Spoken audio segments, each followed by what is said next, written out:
Cruise is made possible thanks to those who donate to the show at japanbyrivercruise.com and due to the generosity of our corporate sponsors. This is a message from Kawaranu Kabashiki Geisha. Did you know that starting this month, all Japanese retailers will no longer be offering complimentary plastic bags? That's why now is the perfect opportunity to buy your very own Kawaranu Kabashiki Geisha My Bag, a traditional Japanese eco bag. At just 1,900 yen, this mass-produced synthetic fabric washable tote bag is perfect for all of your shopping needs. And while neither the manufacturing nor the materials are traditionally Japanese, the Kawaranu My Bag does include a special pocket containing 10,000 ultra-thin plastic bags, which each contain yet another nested plastic bag, to make sure that you never have to have less than 3 layers of protection between you and your individually wrapped country ma'ams.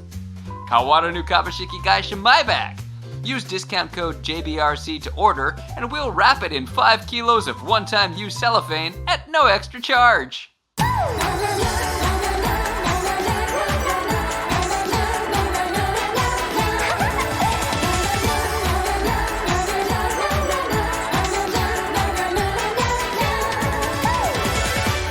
Hello, Brian, and welcome back to Japan by River Cruise. I'm Bobby Judo. And I'm Ollie Holm. And joining us this week is Magdalena Osumi, journalist for the Japan Times, who cut her teeth by covering Japan's tumultuous river cruise-related homicide beat. Magdalena, thank you for joining us. Thank you for inviting me and for having me here. On this week's show, hundreds of legal residents of Japan are stranded overseas by an openly discriminatory COVID-19 re-entry policy. Complaints about the system are really making things difficult for right-wing Japanese trolls who now have to think of something to say to gaijin who are already back in their country. Plus, Ollie's got your weekly river cruise recommendation. Ollie? Yes, this week's river cruise recommendation is the Menomae Gurame Fesu, which is happening on board a large Japanese river cruise liner outside Yokohama this year, celebrating the Japanese culinary tradition of preparing food in front of the customer's eyes. Don't miss getting up close and personal with top sushi chefs, teppanyaki grill masters, and Subway sandwich artistes. And, perfect for rainy season, we'll teach you about the Japanese proverb, rivers are muddy after the rain, and how the Tokushima-based Crystal Blue Waterway LLC is using it to deny me a refund. But first, Soap Talk.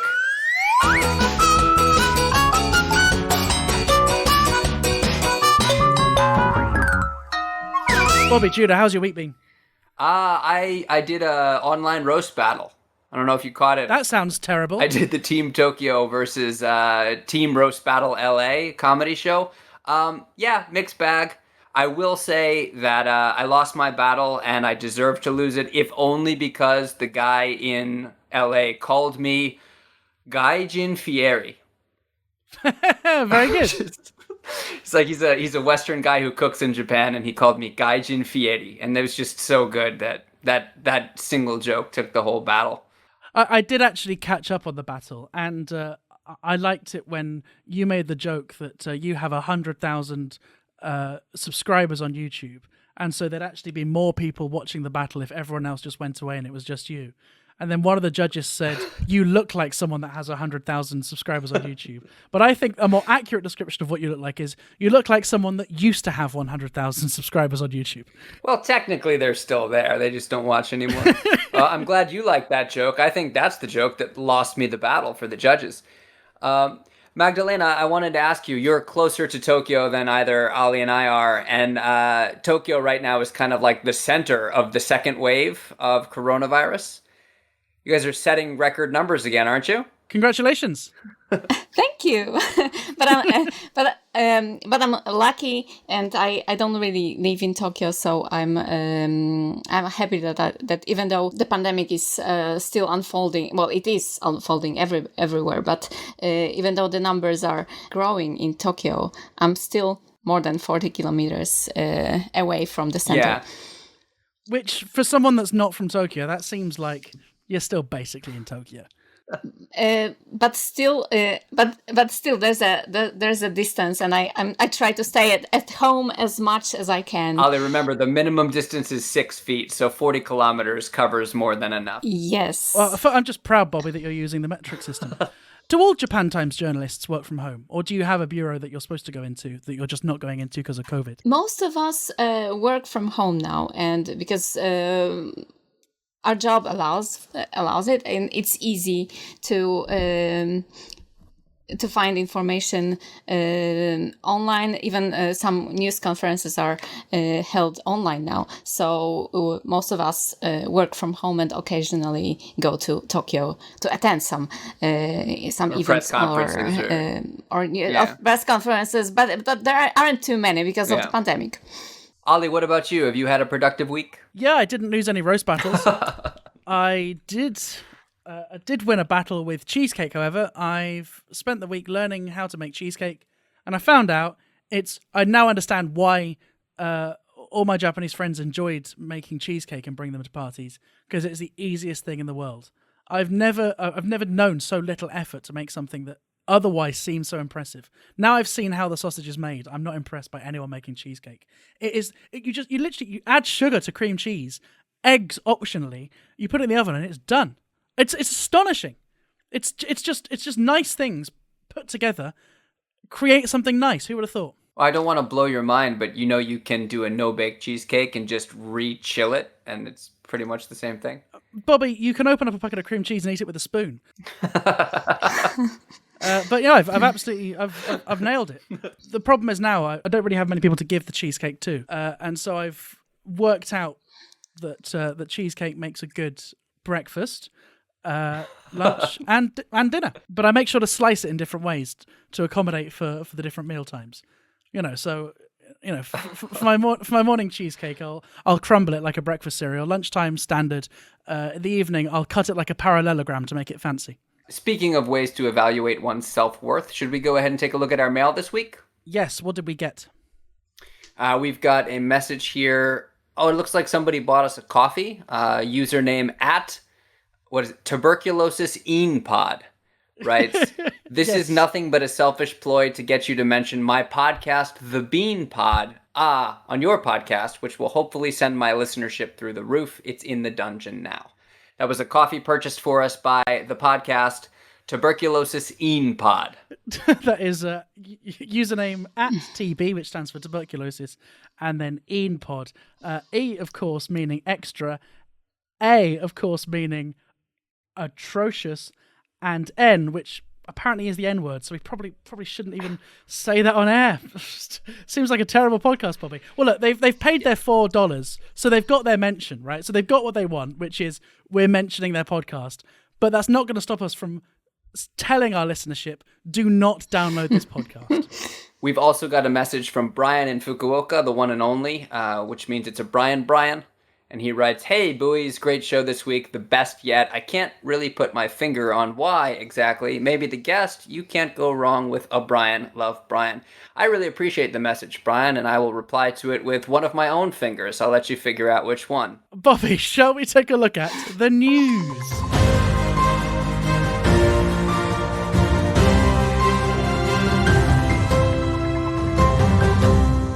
Ollie Horn, what's in the news this week? Well, this news story isn't just news this week. This has been the main story. It's been the main thing that's occupying hundreds, if not thousands, of individuals who are either unable to leave Japan when they need to for fear of not being able to get back in, or people that are stuck outside of Japan that have lives, homes, mortgages, loved ones, affairs, whatever, back in Japan, which they're not able to access. We've had a number of people get in touch saying they want us to cover this story. I don't think a story has resonated as much with the foreigner community in Japan as much as this one. Basically, Japan ain't letting permanent residents back in, even though they're now talking about letting Japanese people go out of the country and back in again. So this has just opened the Japanese bureaucrats up to claims that there have been double standards, that they're being xenophobic, etc., etc. And Magdalena, you've been covering this since the beginning. Like, you've been writing stories about this since Japan first introduced their travel restrictions and their bans.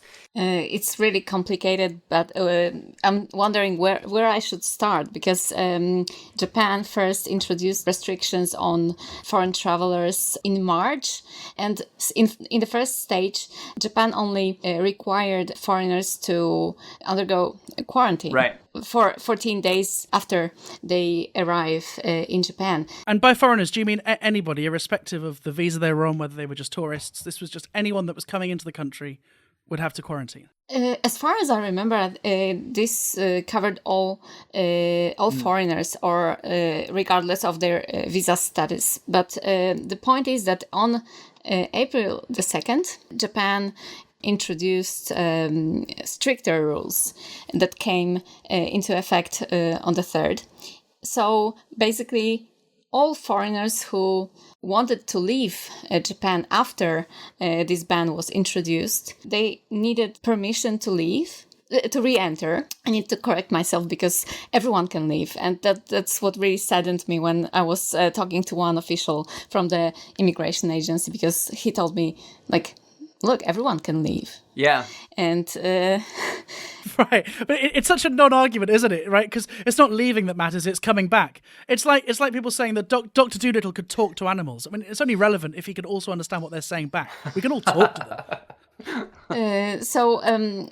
Even if permanent residents, people with long-term resident visas, and I need to clarify for people who think that long-term resident is just someone who lives in Japan for a few years. It's a special permission, special visa status, right. Long-term resident visa, and also spouses or children of permanent residents or Japanese nationals those who want to leave now. They need permission from the officials to re-enter the country. Otherwise, they may not be allowed back in for a while. And it's not just leaving and coming back. It's also the idea that there were a lot of people who were just caught in other countries. They're legal permanent residents. They're legal residents of Japan, but they were caught in other countries when the ban went into place, and now are not allowed to come back to their jobs, their families, those kinds of things. Exactly. And I'm aware of at least several hundred people who are in that situation. Wow. After talking to many people from India, Pakistan, and many countries in Europe, all over the world, to be honest, because I've been receiving messages almost every day. So to be clear, for people that are not familiar with kind of how Japanese visas work, if you go to Japan to study or to get a job, you'll get a working visa, which gives you a residency card, right? But some people who stay for a longer period or who maybe marry a Japanese person can have a different category of residency. And yes. And I guess what people are saying is that there's a certain category of residency which is akin to citizenship. I mean, they don't become Japanese, but on paper they kind of have all the same rights as a Japanese person would have to live, to work, to claim benefits, etc. But they're nevertheless being treated differently because they have a passport from a different country, even though their whole life is in Japan, in Japanese mortgage, job, blah, blah, blah. The thing is that, in theory, permanent residents are the only difference between permanent residents and and Japanese nationals should be the right to vote, and foreign nationals don't have it. Right. But in this situation, it appears that even foreigners people who don't have Japanese passports and who have lived in Japan for 20, 30 years, they may not be allowed back just because of the entry ban. Well, I think I saw in one of the articles the idea that the line should be drawn between short term and long term in terms of your stay in Japan, but instead it's being drawn between Japanese and non-Japanese. Even that distinction doesn't make any sense, because we've got to remember the reason for this ban is to stop COVID coming in. And it shouldn't matter how many years you've lived in Japan before you visit abroad. Surely what's relevant is whether you're carrying the virus in the preceding 14 days from your entry into the country.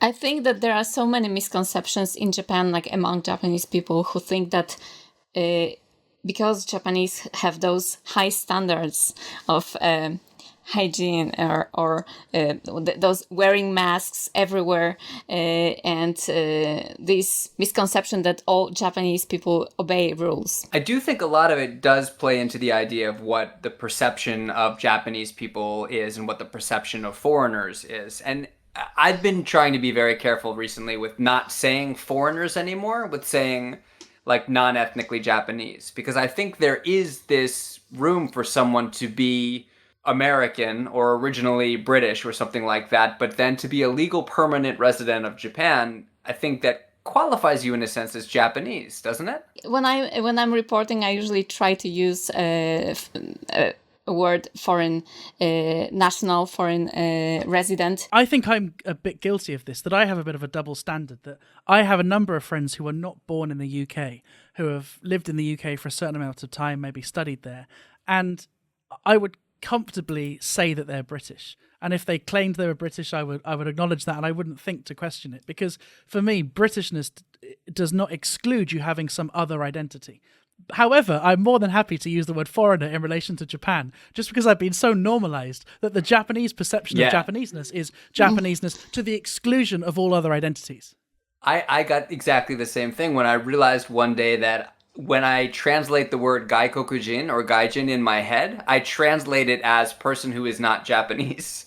When it only means that inside of Japan. It's a word that means foreigner. And to me, my concept of foreigner had mutated into foreigner equals non-Japanese, which is, I think, exactly what Japanese people think it is. I remember doing a show at the Edinburgh Fringe a couple of years ago with my friend Saku. We did it all in Japanese, and we attracted about an 80% Japanese crowd in Edinburgh.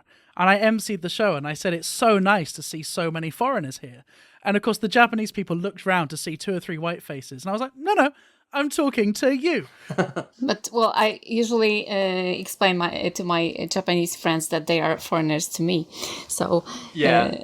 I imagine the Japan Times has to be quite careful when it comes up with its style guide with terms like this. When we are reporting and writing, we are trying to use expressions that are actually relevant to the situation of people, of our readers, many of whom are born outside Japan but have lived in the country for many years and can't be put in that category of foreigners seen as the same as visitors from abroad. Right. However, going back to this story, individuals who only hold a foreign passport, who are living in Japan not on the basis of having Japanese nationality, are currently still prevented from going back into the country if they were to leave, unless they get some kind of special permission.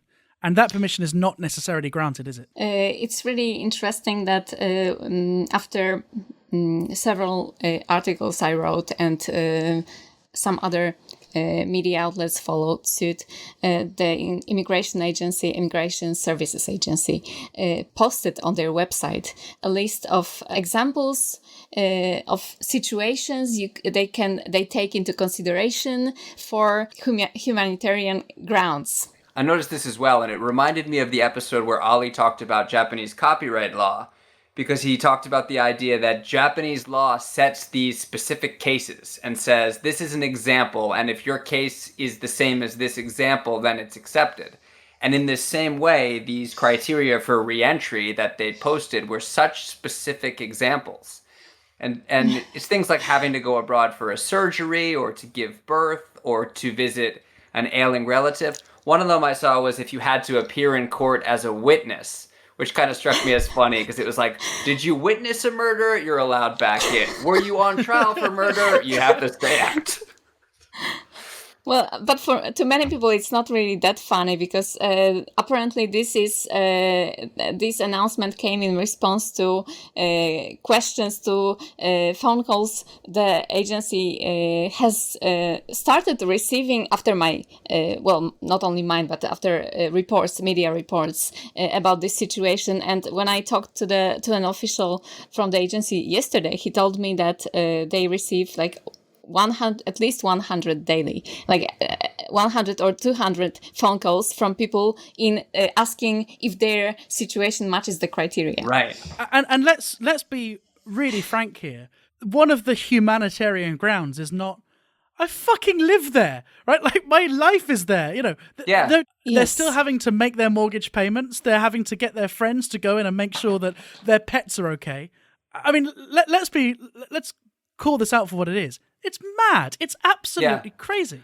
It's crazy. It is because many people who left Japan before Japan put those countries they happen to be in on the list, and those restrictions were updated around four times. Yeah. Through and the latest edition was came into effect on Wednesday, July the 1st, and it's and Japan added 18 countries to the list, and now the list covers 129 countries. So actually, like a third of the nations are covered. So most people can't come. But of course, this still excludes thousands and thousands of people who might be on short-term work visas, or students, for example, who might be having to finish their thesis, let's say. There's still so many people that are not covered by this. Yes, and for now, the restrictions are set to remain in place. We don't really know until when, because Japan started negotiations with several countries, and it's set to allow people traveling for business. Priority will be given for people, for business travelers, then students, and then tourists. And we're in the first stage where only people from Vietnam, Thailand, New Zealand, and Australia will be allowed, like with a quota of 250 people daily. But it's just a portion, just a small number. So most people who live here, who have working visas, who have student visas, are not allowed, and they don't know when they will be. It's funny to me, the idea that they're prioritizing business. I went to the States the very end of February and came back the beginning of March. And even then I was kind of scared, like, are there going to be restrictions put in place before I make it back? Because if there are, I mean, my kids and my wife would be allowed back in and I wouldn't, because they've got Japanese passports and I don't. But the idea that Japan is kind of prioritizing business travel and not caring so much about maybe somebody who is trapped abroad but has a Japanese husband or wife seems to me to reflect kind of like Japanese business culture and Japanese personal culture as well. Because it's this idea of like, well, my wife is in a different country. Like, yeah, we don't see that as an issue. It's like, well, I need to go out for a business trip. Oh, well, we'll get right on that. Mm-hmm. Well, it's true that Japan many industries in Japan have been hit by labor shortages. And now we see that they are prioritizing business people because they just need them. A lot of people have been leveling criticisms against the Japanese government for their handling of this, because there might be broader effects than these kind of individual cases of people not being able to get back into their homes, people, not being able to get married as they plan to, or not be able to finish their studies. Apart from all these hundreds and hundreds of individual cases, each of which no doubt hugely annoying, in some cases very, very upsetting, there's kind of a broader problem that this might prevent foreign citizens having confidence in the Japanese state, that if they feel that their ability to live in the country might be removed at whim, the international community might be less interested to, say, invest in property or to, set up a business which they plan to keep long term. Do you get any sense that the Japanese bureaucrats are aware that this, quite aside from these kind of individual cases, does create a broader problem of perception? I'm not sure if Japanese bureaucrats are aware of consequences of their decisions, because I think that many policies in Japan are set without imagination and of the what will happen after that. And when the pandemic started, I think that they introduced the ban just as a temporary measure, and they didn't think that it may last so long. And now they don't really know how to get this mess under control. I think the hypocrisy of it is demonstrated enough by the idea that they're letting Japanese people come back from certain countries, but not letting foreign residents of Japan come back from those same countries. But I also think there's something to be said about the idea that it's not really about preventing the coronavirus as much as it is about business, the way they're prioritizing the re-entry. It's about money. I mean, I saw in one of the articles that the European Union is now saying, we've got this trade deal that's suffering because we can't go back and forth between Japan. let us in, let us in. And that same article specified that Japan is prioritizing Asian countries, not because of their COVID numbers, but because they've got stronger economic ties with those countries. We also need to take into account that the fact that those countries haven't seen any major surge of in the number of infections, and so relatively those countries have the pandemic under control to some extent. Right. But even if a country still has COVID cases, if you send someone in and they're quarantined for 14 days, then in theory they're safe. I mean, isn't the point of quarantining that if someone's brought the virus in, then they can be treated? And if after 14 days they haven't brought the virus in, then they're at no risk of spreading it to other people anyway. Well, I agree, and I think that this pandemic has shown how the government is seeing its residents, and it has shown all those shortcomings in the systems. And foreigners are not seen as part of the society as Japanese nationals. Well, there is an interesting debate in law, isn't there, about whether the Japanese constitution, when they talk about Nihon Kokumin, and Kokumin being in the kanji for country and people, whether that refers to people who have a Japanese passport or people that are citizens of Japan. And if the latter, that means that fundamental rights as given by the Japanese constitution are applicable to everybody irrespective of your passport. Whereas there are some legal precedents that Nihon Kokumin might actually only mean Japanese people. Yes, in 1992 there was a ruling in case of an American woman who was trying to leave Japan. It's a very similar situation to what we see today, that she was trying to get a permission to return to Japan, and in her case it's a bit different now, because now everyone is everyone's required to give fingerprints, but at that time it wasn't common, and she was told to give fingerprints to get the permission to return to Japan after leaving the country for South Korea. She was married to a Japanese national, and she was a long-term resident, but she refused to give fingerprints and was denied permission to re-enter Japan. And in her case, in the ruling, the court said that only that under customary international law, Japan doesn't have any obligation to accept foreigners, and so they are not covered. They don't have their rights to return to the country and travel abroad freely under the constitution, which only applies to Japanese nationals. Using customary international law is such a weak authority. Like, in kind of how law works, right? Customary international law is the bare minimum. Let me put it this way. Customary international law, if it were food regulations, would be stuff like don't mix the soup with your dick. Like, really, really obvious stuff that frankly doesn't need to be said anymore. Yeah. And so, yeah, I mean, I don't think if there's any foreign citizens which were looking to make a claim against the Japanese government for them being left outside their house, they're likely to get very far. But I do think, I remember I left Japan for 2 weeks once to go and do some shows. And I came back and the power of my apartment had cut off. And the state of the fridge when I came back, I've not smelt anything like it. So, I mean, if Japan's not careful, there's just going to be a series of foreign fridges. And you know the kind of weird stuff that foreigners eat, which eventually are going to stink the nation out so much that all Japanese people are just going to want to leave en masse anyway. To be fair, one of the reasons Ollie's fridge was such a mess was because it contained soup that he had stirred with his dick.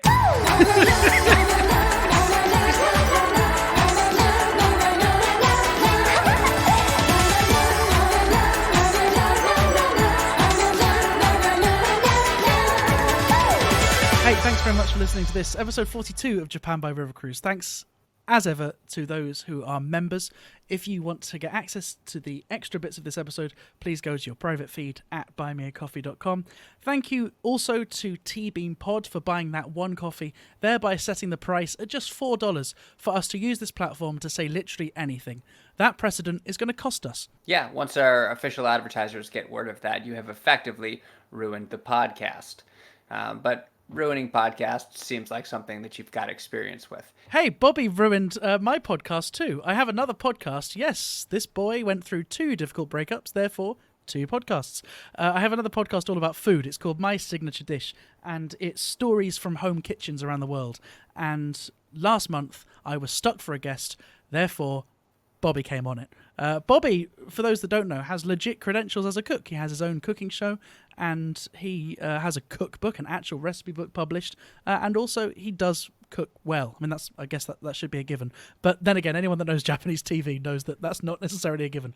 So if you're interested in listening to Bobby talk about himself for 45 minutes outside of the context of this podcast, then there'll be a link to that episode in the description. Yeah, and that podcast now officially owes this podcast $4 for that bit of promotion right there. Sincere thanks to our guest this week, Magdalena Osumi. You can find her on Twitter at JT_MAG_OS. She does a lot of great important work, a lot of great articles on the Japan Times. We'll put a link to her archive of her stories in the show notes. Very glad to have her on, and we hope to have her back. We'll see you next week.